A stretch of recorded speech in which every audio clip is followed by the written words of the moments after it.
Salut les talkers, j'espère que vous allez bien. On se retrouve pour une nouvelle crème liftée, la 4e journée dans le Masters 1000 de Madrid.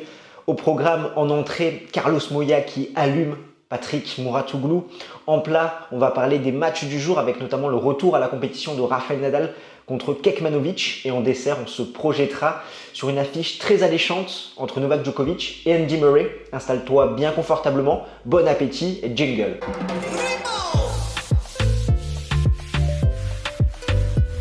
Avant toute chose, laisse-moi me présenter, moi c'est Constantin et bienvenue sur Game Stand Talk. J'aide les passionnés de tennis comme toi à décrypter l'actualité de la petite balle jaune.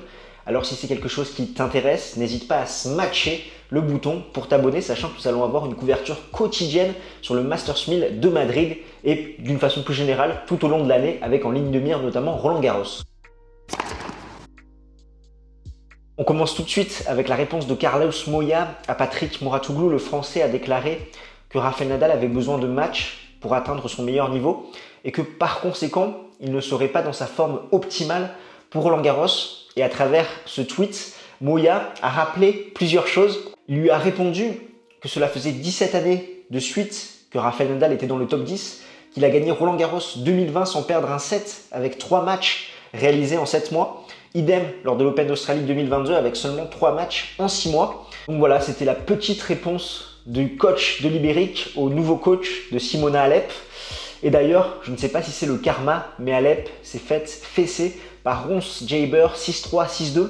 Après un début un petit peu timide de la Tunisienne, finalement elle a su hausser son niveau de jeu et totalement surclasser la Roumaine, notamment à cause d'amortis à outrance qu'elle a su faire. Ronce Jabeur, elle jouera sa deuxième demi-finale en WTA 1000 après celle d'Indian Wells en 2021.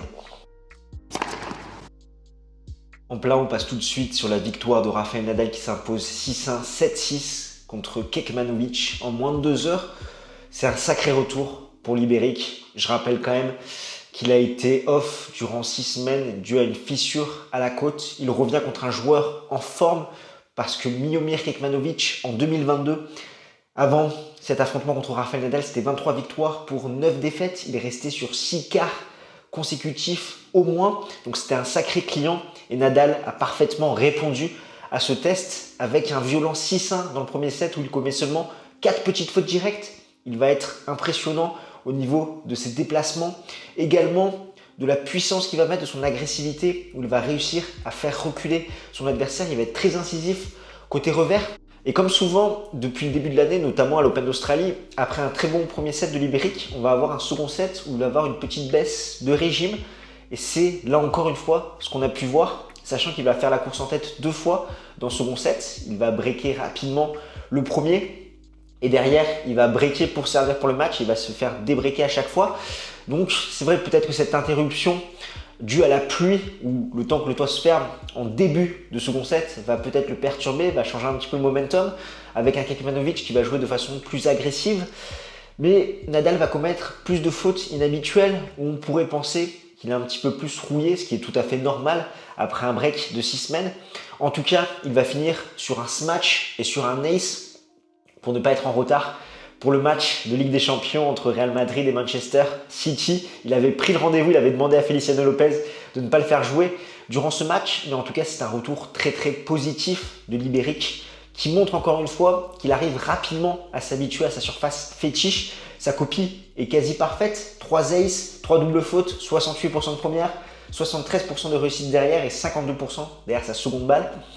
Donc voilà, tous les voyants sont au vert pour le moment. En tout cas, il va devoir continuer sur cette lancée et monter petit à petit en puissance. Pour Roland Garros, au prochain tour, ce sera David Goffin, l'un des rares joueurs à lui avoir pris au moins un set sur les 3 dernières éditions à Roland Garros.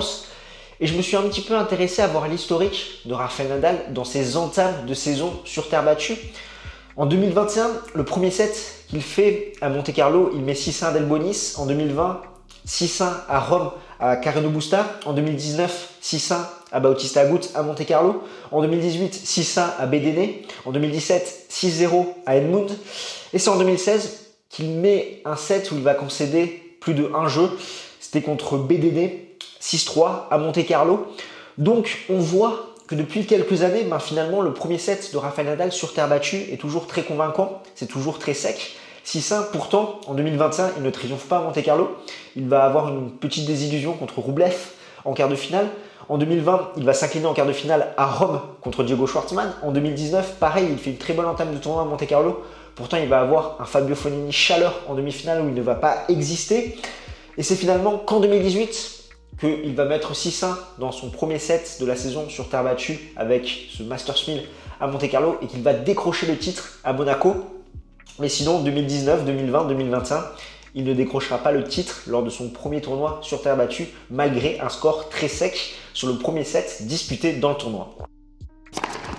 On passe tout de suite au dessert, un dessert très alléchant avec une nouvelle affiche entre lauréats de Grand Chelem. On a eu Dominic Thiem contre Andy Murray. Au premier tour, nous aurons Novak Djokovic contre le Britannique en huitième de finale. Le Serbe mène 25-11 dans leur confrontation, 5-1 toujours pour Novak Djokovic sur terre battue, 1-0 pour le Serbe à Madrid et la seule victoire de l'Écossais sur le Serbe sur terre battue remonte à Rome 2016. Le dernier match entre les deux joueurs remonte à Doha en 2017 où Novak Djokovic s'était imposé en 3-7. Au niveau de la forme des deux joueurs, on a Novak Djokovic qui a eu sa 18e victoire en autant de matchs contre Gaël Monfils, qui s'est montré très convaincant. On sent qu'il monte en gamme. Il y a eu certes quelques couacs à Monte-Carlo. À Belgrade, on sentait que c'était déjà mieux. Mais là, ça semble encore mieux à Madrid. Je rappelle qu'il a mis un set d'entraînement 6-1 à Carlos Alcaraz. Et là, le baromètre un petit peu de son niveau de jeu sur terre battue, c'est son coup droit. Et au niveau de la vitesse de son coup droit, en moyenne, sur ce premier match contre Gaël Monfils, c'était 131 km/h. Alors que sa moyenne en 2021, au niveau du coup droit, c'était 124 km/h. Donc ça montre qu'il a réussi à être agressif dans ce compartiment du jeu-là, c'est-à-dire dominer la filière courte et notamment le service plus 1. On sait qu'il a besoin d'être offensif avec son coup droit pour performer sur terre battue.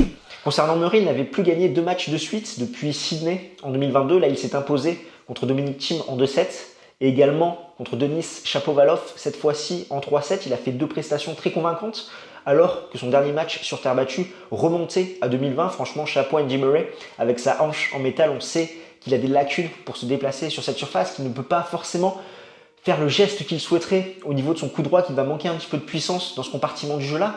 Mais il a quand même trouvé de très bonnes sensations. Il s'est fait breaker seulement une fois contre Denis Shapovalov. Il a totalement surclassé Dominic Thiem, notamment en usant un petit peu des balles très basses sur le coup droit de l'Autrichien. On sait qu'il est encore un petit peu trop précautionné avec ses problèmes au poignet au niveau de son coup droit. Et là, faire des balles basses sur le coup droit de l'Autrichien, ça faisait encore plus utiliser le poignet à Dominic Thiem et on sentait qu'il allait très rapidement à la faute. Donc il a été très malin, Andy Murray. Donc ça annonce un très beau match entre Novak Djokovic et Andy Murray. Donc là, on est sur terre battue, sur une surface assez lente, même si c'est Madrid, même si c'est en altitude. Mais quand même, la victoire ira au joueur qui se montrera le plus agressif des deux. On sait que dans le passif des deux joueurs, quand ils se rencontrent, généralement les deux sont sur des positions assez défensives. Ils rament du fond du court. Là, il faudra vraiment se montrer agressif. Donc, tout à l'honneur de Novak Djokovic de perdurer ce qu'il a montré contre Gaël Monfils, notamment côté coup droit, en faisant le jeu avec, en dominant la filière courte avec son service plus 1. On sait qu'Andy Murray, c'est plus compliqué côté coup droit, mais il a de très bons restes à la relance et également côté revers. Oui, on va avoir de beaux échanges dans la diagonale revers. Peut-être que le Britannique va réussir à exploiter les lacunes sur seconde balle de Novak Djokovic. Mais bon, je pense que le Britannique, comme il l'a si bien dit d'ailleurs en conférence d'après-match, est un petit peu trop juste contre Novak Djokovic. Ça peut faire un match en 2-7 accroché, mais je vois quand même une victoire de Novak Djokovic, quelque chose comme 7-5, 6-3 ou 7-6, 6-4. Voilà, des sets assez accrochés avec de très beaux échanges, encore de beaux restes des deux joueurs en défense. Mais Novak Djokovic, qui continue sa montée en puissance pour Roland Garros, va avancer un petit peu plus avec cette victoire, je pense, contre Andy Murray. Petit rappel également de nos deux partenaires, BetClick. Dans un premier temps, si tu utilises le code promo GST en majuscule, tu bénéficies d'un bonus de bienvenue ou si ton premier pari est perdant, tu es remboursé à hauteur de 100 € en free bet sur ce dernier. Et si tu t'inscris sur BetClick, nous on touche une petite commission pour progresser de façon qualitative dans notre contenu, mais ça te donne également accès à BetClick TV pour ne rien manquer du tournoi de Madrid. Et notre autre partenaire, un petit mot sur le quiz tennis, le nouveau jeu tennis qui est en train de se lancer, où là il est en production. Tu as le lien pour commander le jeu qui arrive fin mai. ou c'est un financement participatif. Il s'agit d'un jeu avec des questions tennis sur plusieurs thèmes, des records, des anecdotes, des palmarès. Ça peut être sympa en soirée, ça change, je pense, du J'ai jamais. Donc je te mets tous les liens en description, à toi de voir ce qui t'intéresse. Ce jeudi, tu retrouveras Alex et nous, on se retrouve en live ce jeudi à 21h30 pour débriefer de façon un petit peu plus longue le début de tournoi de Madrid. D'ici là, porte-toi bien. Ciao, ciao tout le monde.